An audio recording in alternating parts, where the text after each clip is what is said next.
Recording. Greetings, voters, Indiana 7th District. This is J.D. Manier for Congress with my lovely wife, Christina. Our third episode, Electronic Town Hall, talking about the issues very present for us right now, Christina. And it's great to be talking with our voters again. Welcome. Big day, Christina. Yeah, and I hope everybody out there is healthy. Yes. That's listening. If you're not, hope you get to be able to look up a little bit today. Yes, this is a big day because we just watched the governor announce opening the Indiana economy. We've been in what's known as stage one since March 24th, and I know that date because two things. That was my mother's birthday. Wow. And that's also when the CDC kind of changed the rules on how they record deaths.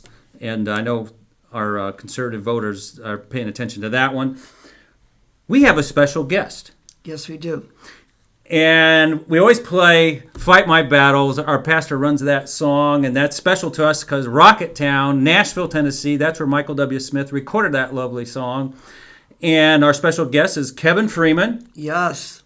New York Times bestselling author, and has his own show, Economic War Room, on Blaze TV. Well, the last time we were physically in the presence of Kevin Freeman was with Donald Trump in Nashville, Tennessee, That's right. August of 2015, and it was a great time. Kevin presented, and then Donald Trump presented, and we had about 1,000 people in Rocketown. Right. So, but speaking of Donald Trump, Christina, this is the 4-year anniversary.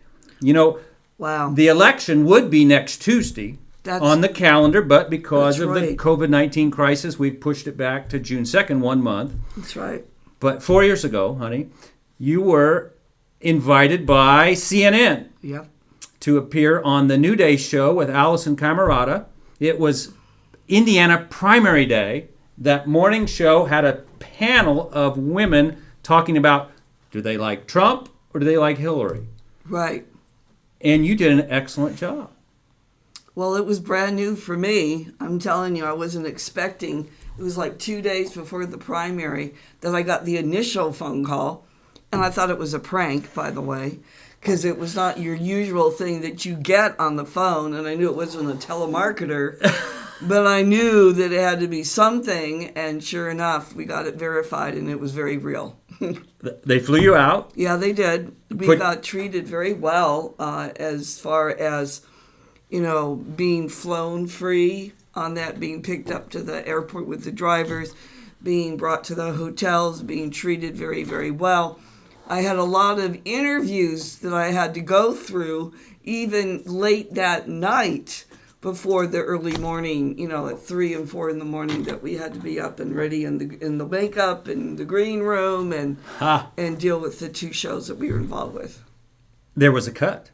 Yeah. They were interviewing you, and it was late at night because you called me. Yeah. You said, I can't believe they're asking these questions. What do you think? I never went to bed that night. I didn't even try because I figured after 2 hours, I'll just better stay put. So I did.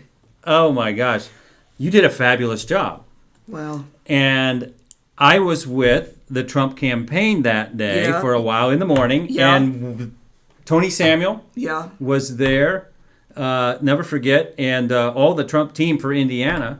Rex Early and the bunch up in Carmel. Yeah. And they were just clapping when you came on because you really kind of persuaded some of the women that you really like Trump. Yeah, we had a show before the show. You know, we had an opportunity because they call it the green room. And just for everybody who hasn't been in a green room, the room isn't always painted green. But they call it the green room. And they had all this food out and everything. And we always had to wait, before each taping that they were doing to bring us out that they were moving forward in. And we had opportunity to talk to one another. And I was able to talk to one particular 2 people, actually. And 2 women. And help bring them forth into a decided change of their decision and their heart making. So that was very, very interesting. So we had more than 2 shows we had to do. I had inner show and then the outside And you show. had the green room politicking. Yeah. Oh, my we gosh. did. Yes, we did. We did. It was crazy. Well, that was a very special day because Donald Trump went over the top Yeah. in delegates. Yes. And he was the heir apparent to the Republican nomination for president 2016. Yeah. And Indiana did it. And I think Donald Trump rewarded Indiana with naming Yeah. his vice president to be Mike Pence, our governor at the time. That's right. And now there's another side of the story. You would get repeated calls Yes. days and weeks after from CNN. Yeah, and they I wanted got- you to come back on. You were pretty popular. Yeah, well, I got a couple of phone calls. And it was very interesting because, again, I was wanting to make sure it wasn't a prank call.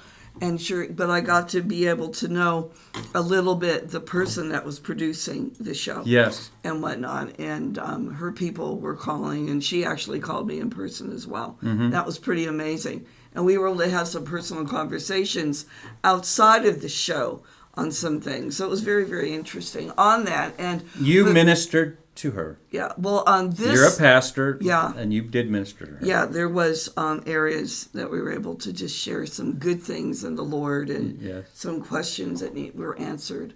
But the important thing was there was a little bit of a calculated reason on these phone calls. Yeah, why were they on the calling other you? one.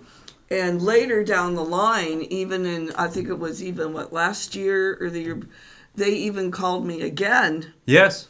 to find out if I had maybe changed my mind about Trump, and would I please consider coming on and give my views of why I've changed my mind. Oh. And it was amazing because all the women that were in the panel, we were all from all over the United States, Yes, I all over remember the that. country. And I was a little bit shocked at it. And of course, I have not changed my mind. No. And for all you listeners today and people that are listening to this town hall, I still have not changed my mind. Solidly behind the Trump I'm still agenda. keeping it. Yeah. And then I was asked, well, do you know anybody that you could refer us to, that you could talk to, that maybe they could come and that you could, talk to them about coming on? And I said, no, everybody that I know is a Trumpster. So they wanted you to play Benedict Arnold. Yeah, they did. And you They asked you if I would didn't consider fall it. for it. Nope. And that's CNN. That was really interesting. But I must say, you did a fabulous job, and they did want you back. Yeah, they did. Under They asked. some pretenses that were not genuine, Yeah, probably. to come back again, and they said, yeah. But then in December, we were in the Russian tea room in New York. Yeah. Not with any Russians, but with the Heritage Foundation, media Yeah. people. That's right. And a lot of media types were there because Yeah. of doing work with the Conservative Commander Radio Show. And you got to meet that CNN producer. Yeah, And, that's really good to leave a good message. it was. We left on a good note. Yeah. We have a couple questions that our voters would like you to read. Yeah, we do. We have some that are pretty telling. The first one I want to give you, this question, if it's okay to do real quick, is Chuck from Indianapolis on the west side. Okay. How do you assess what the Democrats have been offering against the coronavirus? What do you think about Joe Biden being their presumptive standard bearer? Oh, my. Yeah, that's a lot. Well, in our earlier town halls, we went into great detail, Yeah. and please call us Right. about the PPP, that program from the SBA where small businesses can get funds to help during this shutdown period and this Right. crisis period. Right. And by the way, we need to tell our voters and listeners, viewers, we did receive our PPP funds yesterday, Yeah, about a month after we'd started. right. And so it didn't quite play out the way we'd hoped in terms of the speed, but it does come through. And so persevere. We have friends and businesses here in the 7th District and across the state. Stay with it. Doesn't hurt to email back a couple times during the week to see how it's going, and they Yeah. can bubble you up. Yeah. And but yeah, we talked in the last town hall. We called her. And that wasn't our name, but Nancy Antoinette Pelosi and her ice cream that she held up 2 weeks, these funds. when they could have come through. When the Senate was ready, the bill was ready, but she wanted to load it up. As I know a lot of people know this story, of course. They wanted to load up with all kinds of pork. Yeah, I wonder what would happen if Nancy Pelosi's funds dried up and she couldn't get her ice cream. Oh my, I don't know what she would do. She said she loves it. I think there would be a meltdown. Oh my. That's very good. I'm around too many people that love to joke and use jokes. Yeah, I get you on that one. But they've dragged their feet. Thank you. Yeah. And they want to bail out blue states, blue cities. Yeah. And we're going to have Kevin on in just a few minutes, but he's estimating $6 trillion is going to cost to get this all back in order. And in fact, hang on. And he'll know. He'll be able to give us what Kevin. we need. Yes. Kevin, it's great to talk to you. We introduced you a little bit, and I'm finishing a question, and you can weigh in on this.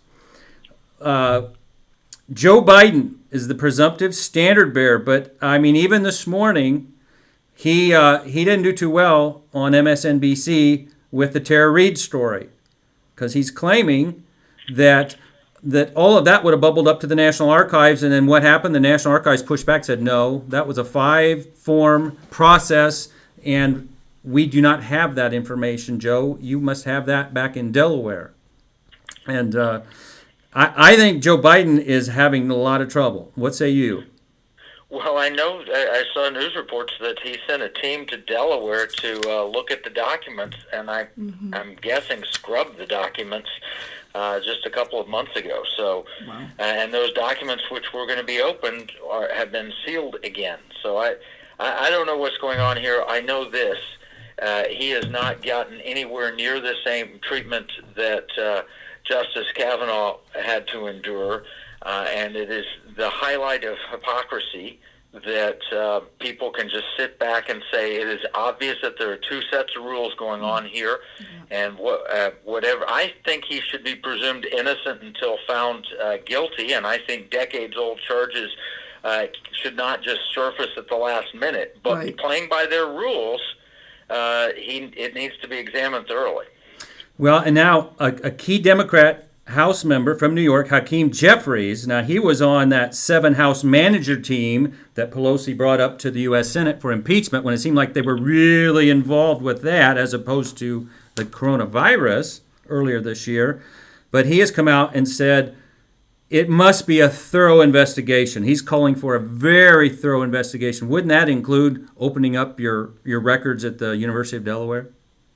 I would think so, and my biggest concern with this is that this is the insurance policy if he's not winning. If he looks like he's going to win the election, this will go quietly away, but if it looks like he might be losing the election, then all of a sudden they will find their moral scruples and say, oh, we have to remove him and substitute in the vice presidential candidate that he selected or something else. And they've done this before. It happened in New Jersey in a Senate race where they pulled one candidate off the ballot who was exposed for something, and they stuck another candidate on at the last minute. Of course, the opposition research is not possible to do there, and they pick someone that looks good but maybe it has no depth of background. And the next thing you know is that we've got another Barack Obama on our hands, someone that looks good but doesn't have a lot of experience, but they take the helm. So I'm very concerned about that. Yes, because there's not much vetting time, is there, after the August convention? It's just like a sprint to the November election. Absolutely, and he could resign. He could easily say, I'm not running, and that could be their insurance policy. They seem to like the idea of having insurance policies for various contingencies, like they've gone 3 or 4 against President Trump. First the Mueller, and then the impeachment and so forth. Hey, we've got another question that's, I think, right up your alley because of a recent show you did on Blaze TV. But Rick B. from the Indie Defenders of Liberty West asks, how are we going to firm up our supply chain, in particular the food supply? Well, I did do just a show with Mitzi Perdue, who is the widow of Frank Perdue, one of the top chicken producers in the world, and Frank passed away, but Mitzi carries on. She's the past president of the Ag Women's Association, the daughter of the Sheraton Hotel chain founder, brilliant lady, studied all of this. the reality, how are we going to do it? That we have to tell farmers this country is open for business. And we have to tell them now, we will fix the supply chain. We need to make it a national effort. We're going to make sure restaurants can get food from their restaurant supply chains, institutions, hotels, schools. They will be taking the food. Even if the federal government were just saying, we're going to do this, we have to make it happen, they're going to have to find a way to do it, because we cannot allow our food supply chain to be permanently broken. People will die around the world. And so this is one area where I think, if you can mandate people lock themselves in their home, we need to make sure. And President Trump did that. He said the meat industry is going to stay open for business, and we've got to tell people we're going to be open for business. You produce the food, we'll consume the food. Well, in April, he announced his administration would provide $16 billion to the farmers, ranchers, and food producers who produce economic losses during the pandemic. And I think in addition, the Department of Agriculture is purchasing $3 billion in fresh produce, dairy, and meat products of the excess supply to redistribute to Americans in need. And I know he also, I believe back in March, had a major teleconference with the grocery executives around this country, and he said, we're not going to let this fall. And but it's a big deal, isn't it? It is. What if we, though, beyond that, federal government purchasing things is great. I get what they're doing to help people, and I support that. But what if we instead made this a war effort? A wartime effort, like in World War II, where we saved up scrap aluminum and rubber and everything else, and we just said, calling on patriotic Americans, let's get farmers markets open. Let's support our farmers. Let's support and let private individuals, restaurants or whatever, get out there and encourage them to buy, participate, instead of taxing the money away, taking it from people, theoretically at the barrel of a gun, and saying we're going to take the money and then we're going to redistribute it. I don't like those kind of programs when they can be avoided. Instead, let's call on the American people. American agriculture is one of the strategic weapons we have. China is net short of food. China is net short of animal feed. So why not take this and say, American people, let's make this work together, and just make it a patriotic thing. We're all going to work together, not just to donate money to farmers, buy the products and find good uses for them, store them, find ways creatively, top down, that this to announce to the country, we're counting on you. And I go to the story of Dunkirk and the miracle that took place there. In 1940, the British Expeditionary Force, the entire supply of them, 300 and some thousand men, were trapped on the beaches of Dunkirk and about to be overrun by Adolf Hitler. And Winston Churchill did his part. King George VI actually called for a national day of prayer, and they prayed and they asked for a miracle. And we the small ships went and got the men off the beaches and rescued them and saved Western civilization right there. The American people working together to support the farmer could make an enormous difference right now. Just encouraging, you plant the crops, we'll consume them. You plant it, you produce it, we'll find a way to package it, ship it. We'll work together to save this important industry. And I think that national call would be enormous. This is about a week old, the anniversary, but John Pillsbury, governor of Minnesota back in the late 1800s, and yes, Pillsbury Bakery family, he called for prayer because the locusts, and you can comment on this, but the locusts, the grasshoppers, were eating everybody out of home and business. And they mocked him for having a statewide National Day of Prayer because millions of larvae opened up over the next couple of days. But on the fourth day, after the prayers were called forth, it got very, very cold. And those young grasshoppers froze to death, and the state of Minnesota was saved. And prayer works, doesn't it, Kevin? Absolutely, it does. It worked in Dunkirk. It has worked so many times, and there's a passage in the Bible, 2 Chronicles 7:13, not 14. People all go to 14, which is the prescription for healing the land. But 13 says, if I cause the heavens to shut up and not pour forth rain, which is drought, if I cause locusts to go among the crops, or if I cause a plague to be caused among the people. Wow. Then, if my people. Those three things, and we are seeing one of the worst droughts in history in the United States. They say it's a 1,200-year drought, the worst in 1,200 years. Yeah. And we're seeing the worst locust plague in history in Africa. And now we're seeing this pestilence of COVID-19. Yeah. Now it's the time to get on our knees. That's right. Kevin, you have consulted members of the House, the Senate, all kinds of committees, the White House in the past. But Rick B. was talking about, and you're a big fan of deregulating. That's our liberty steps to freedom and getting prosperity back and providing the people with food. But what about this? Rick was saying he thinks the FDA has kind of two certifications, one for the restaurants and then one for the retail. And he thinks that's causing some problems right now because the restaurants are being told they can't stay open. What say you? Can we keep deregulating and move this country out of the bondage of the COVID-19? Well, in multiple areas. One of them is in the food area. Absolutely. We just need to streamline. Nobody wants a dangerous food supply. But these farmers, if you can produce milk for the schools of America, you can produce milk for the grocery stores. Sure. And here's one of the things that they've allowed, which is really cool, at least in my area, is not only in takeout, but restaurants can also sell groceries. And if they have excess groceries, they can offer them for sale. And so you can go to one of the fine steakhouses here.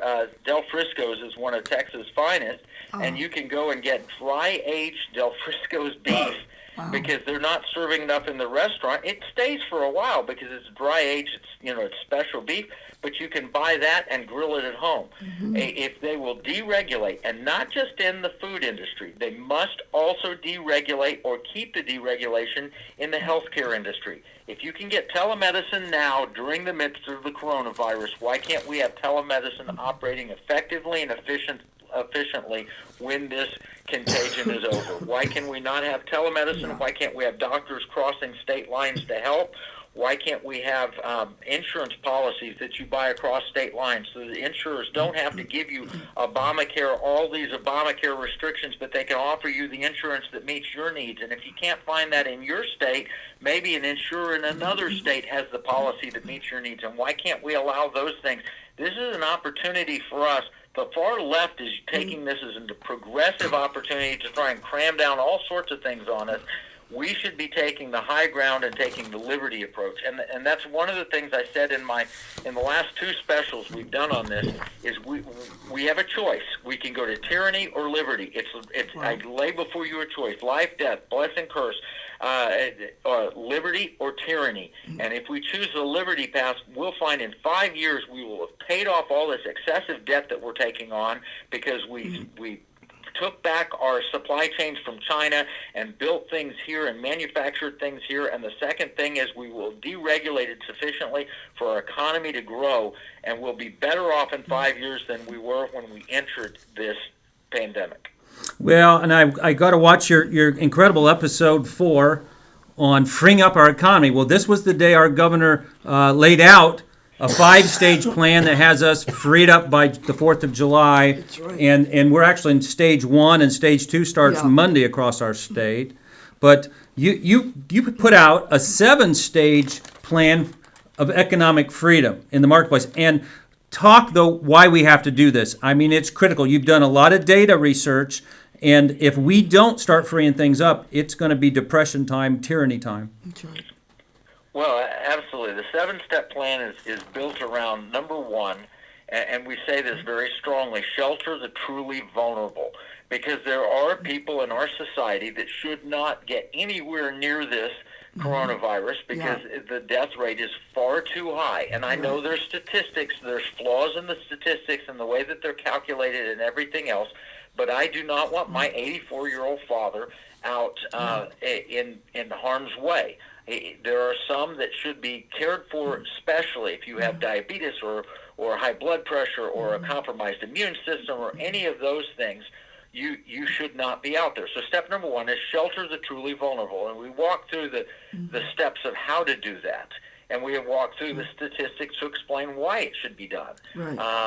And that's step one. Step two is open the economy using a data-driven approach. And I appreciate your governor opening the state of Indiana. I think that's great.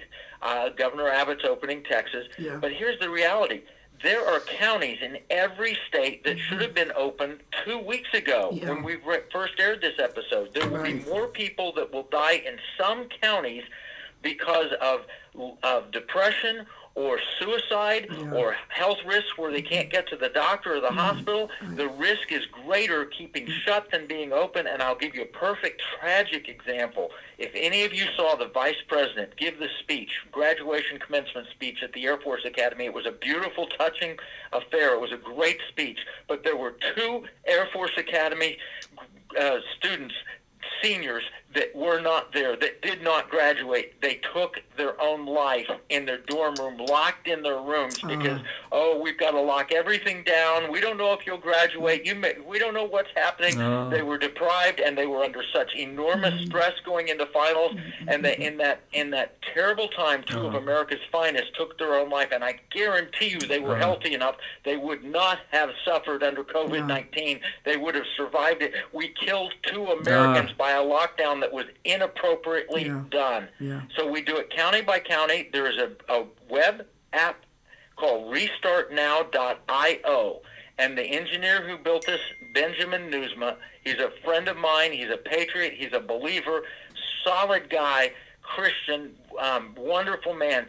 And he came to me and he said, "Can you help me get White House money?" And I said, "Ben, I'm not doing it. I'm not doing it." And he said, "Well, I've been offered money from the big data companies like Google and others, but I don't want to take that. I don't want to be beholden to them and have them manipulate the tool I've developed." And I said, "Don't take government money either. I'll help you crowdfund it." And so we started a crowdfunding campaign to get people to invest in this tool. It tells you in every county where he's had the tool unlock the county, where he's been able to get the data. And he's not done every state. But in every state that he's done, he can tell you which county should be open right now, how many lives it'll save, how much it will add to the economy if we open it to now versus 30 days from now. And every day that we wait is costing our economy. Every day that we wait is costing lives. And every day that we wait is probably sentencing food insecure people around the world to death because they won't have the American farmer bailing them out and supplying the food that they're dependent on. So this data is so powerful. I just need more supporters looking. I don't get a penny from this, but I need more people to look at this, see how powerful the tool is, and say, yeah, I believe in that. I want to support Benjamin Newsma.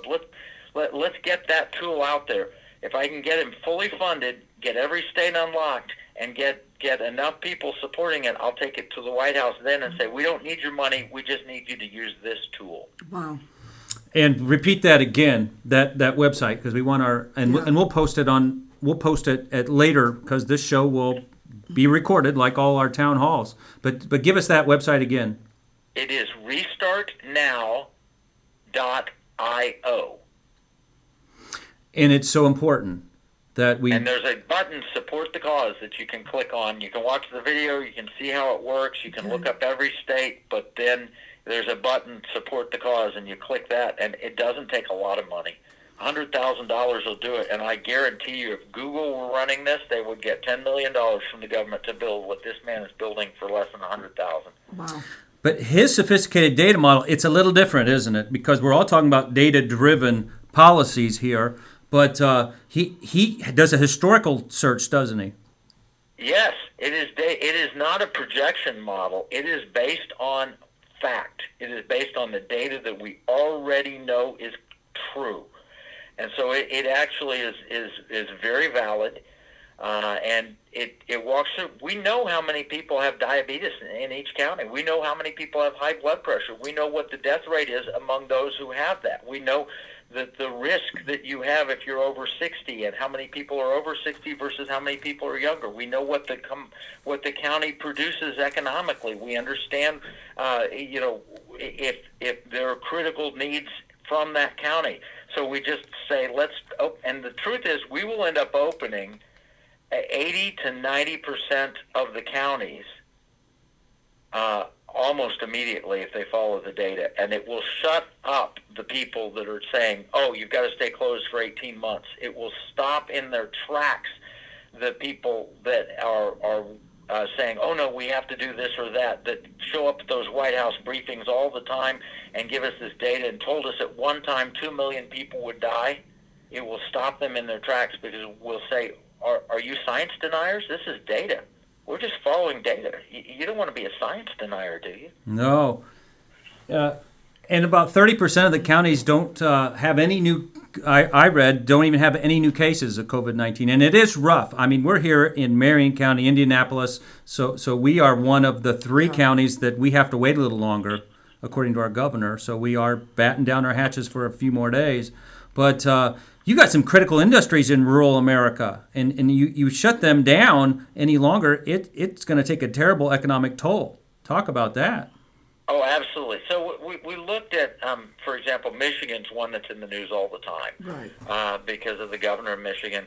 You look at these counties, and there are a few locations. Dickinson County in Michigan is a high risk, but it only has an economic impact of $257 million, whereas much larger counties, Grand Traverse is a low risk, and it's got $1 billion economic impact annually. And so when you look through county by county, you can find those counties that have important critical industries. You can move them open very quickly. If we have half or 80 or 90% of our economy open, this nation survives. But if our economy stays shut, which is another point, is we're in the midst of a global economic war with China, and they're willing to have their economy open, and they will put people on the front lines and risk their lives, not caring a whit about them, to capture market share. How do you fight a global economic war when you tell your economy to stand down? Wow.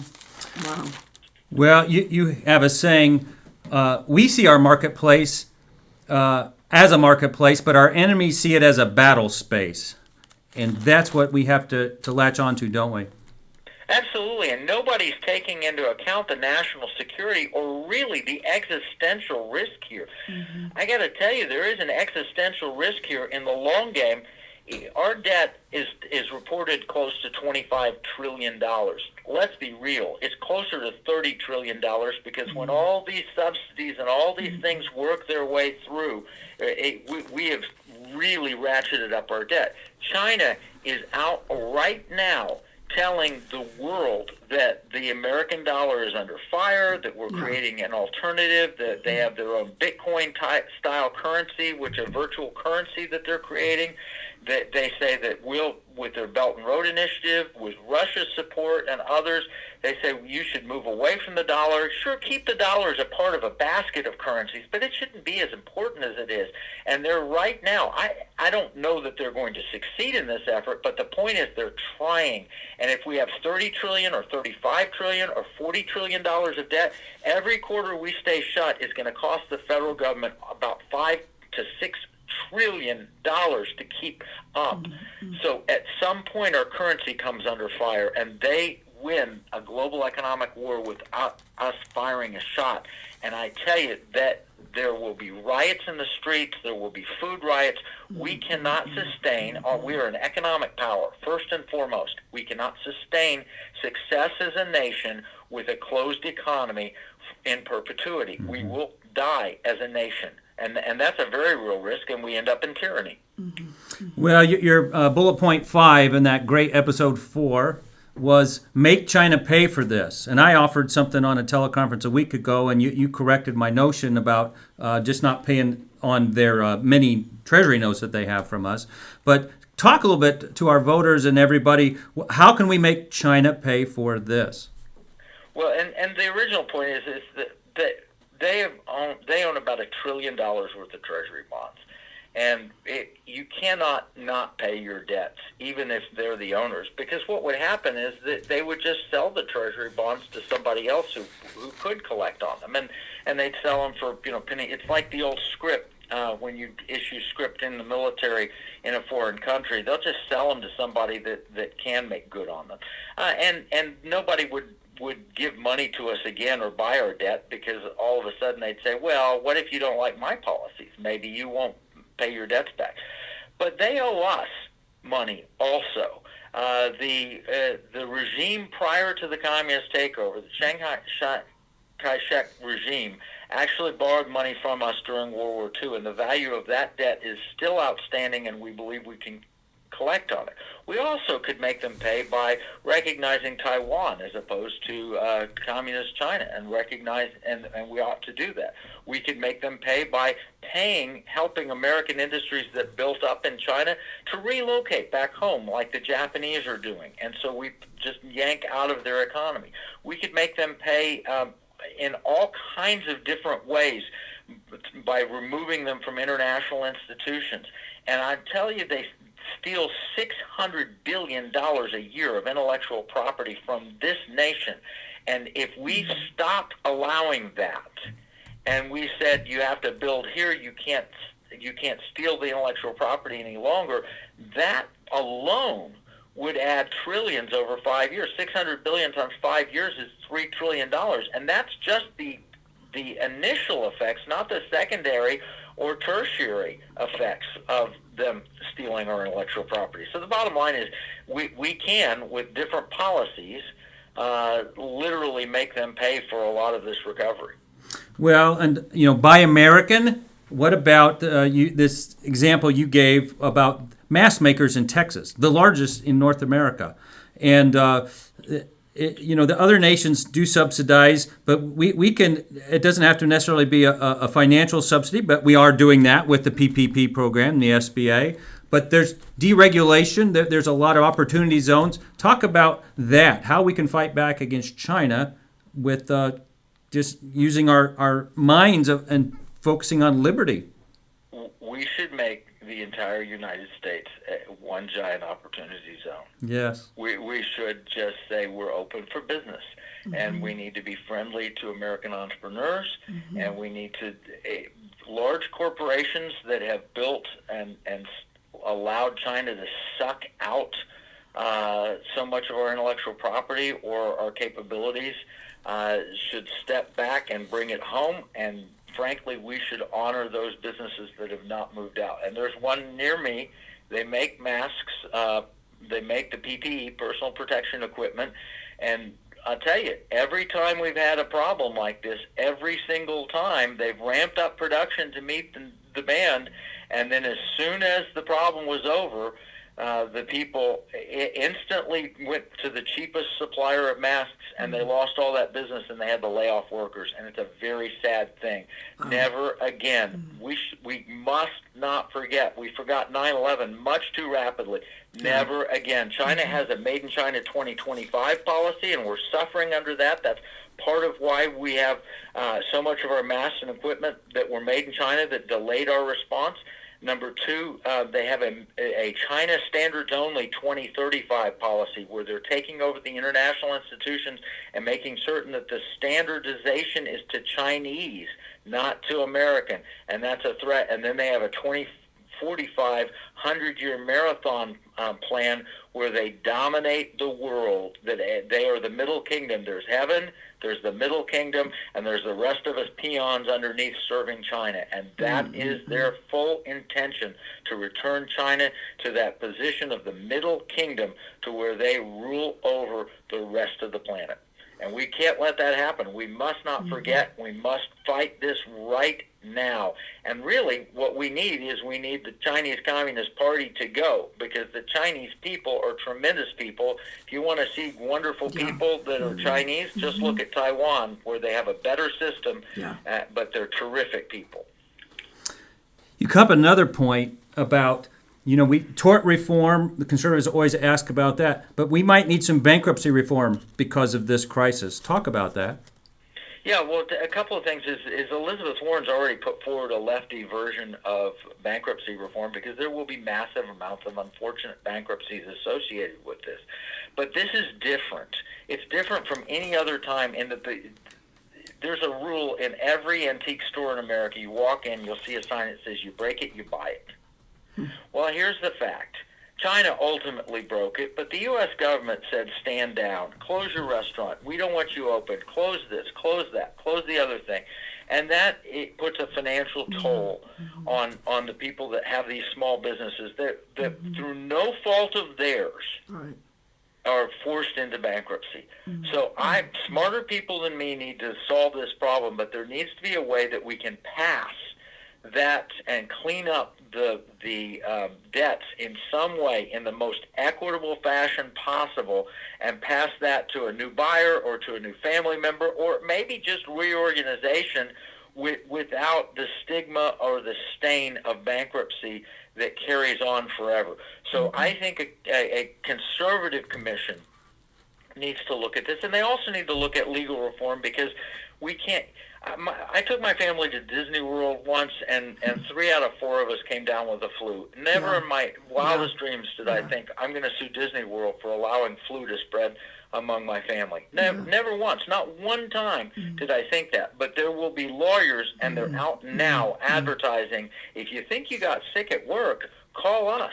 Well, what if you think you got sick at a grocery store? Or what if you think you got sick at a restaurant, or whatever? The litigation from this could be extreme if we don't get ahead of it, and we need to get ahead of it so that people can open up. It's a risk. You might get sick whenever you go to a restaurant, but the idea I'm going to go to a restaurant, if I get sick, I'm going to sue them, is crazy. So we have to prepare legal reforms now, and we need conservatives leading that charge, liberty-minded people leading that charge, and not leaving it to the leftists. What do you think of a payroll tax holiday? I think it's a great idea as compared to giving people more money. When people can make more money getting fired than staying on the job, there's a problem. And that, unfortunately, has been the case, and we've had employees ask their bosses, please fire me. Yeah. Well, the boss isn't incentivized to do that because they took money from the PPP, and if they fire people or lay people off, then they're going to have to return the loan, and so it just creates a cascade problem. But a payroll tax holiday, let people keep more of their money and let the employers have lower cost for hiring people, because it just reduces their cost. I think that's a really solid way. It's going to rack up the deficit. It's going to push the deficit higher, but that's a smarter way to put money in the hands of people, and it doesn't have the negative second-order effects. In fact, it has positive second-order effects. Well, we just have a few minutes left. It's been so great talking with you. But on this idea of crying out to God, you talked about that, and King George, the father of Queen Elizabeth. But, my wife and I have been expanding on our Harry Hoosier project, Kevin, over the last few years. Yeah. And did research, found out he was friends with George Washington, Betsy Ross. George Washington invited him to Mount Vernon for a dinner and to spend the night one time. And he really was the poster child for the abolition movement. So we continue to let the people know the facts. Like Lincoln said, the nation will be free. We want people to know more about Harry Hoosier. And Lord willing, we'll get something going this year, maybe even with you and your lovely wife, who's such a tremendous painter and artist. And I wanted to bring that up because we sure do love you. And thank you for coming on our town hall. It's been a great pleasure. And we'll continue to get your message out. We're going to urge people to get on our website and sign up for your shows on Blaze TV, sign up for Economic War Room. And I think your message, it's going to get to the White House. It has in the past. Yeah. And it's just, the flaming sword, if you will, of truth on our economy. And you've done that for our nation many years. So we want to thank you so much and show you our great appreciation. Great. Can I share one more thing? Oh, yeah. Like to share? One more thing is I posted this on my Facebook page and tweeted it out. There's a lot of argument, well, we have the worst coronavirus response in the world. And you turn on the news media and they're going to tell you America's in the single worst position. Look at the deaths. We have more deaths than any other nation, which may or may not be true because we don't have the full story on Chinese deaths. Right. But in the UK press, I searched and I found a fact that you've never heard in the American press, and this is going nuts on Facebook. Okay. The number of COVID deaths per million people, it's on a per capita basis.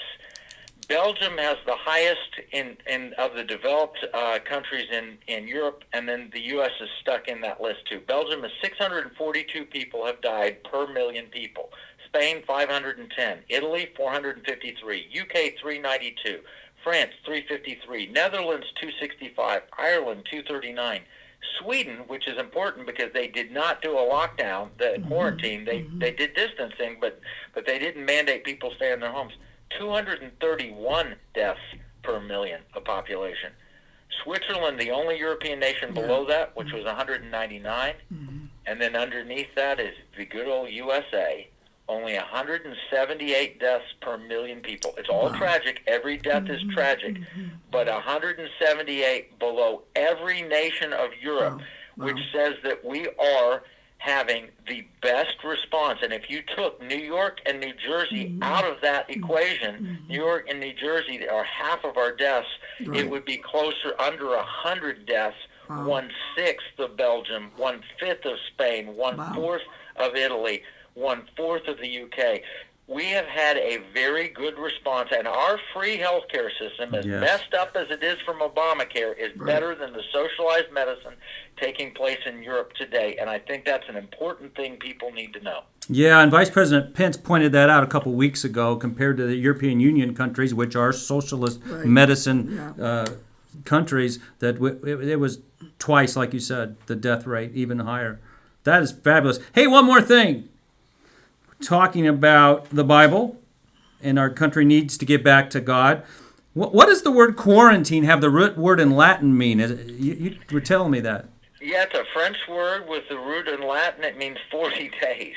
40? That's how long human beings can be isolated effectively. Noah was 40 days on the ark. Jesus, 40 days in the wilderness.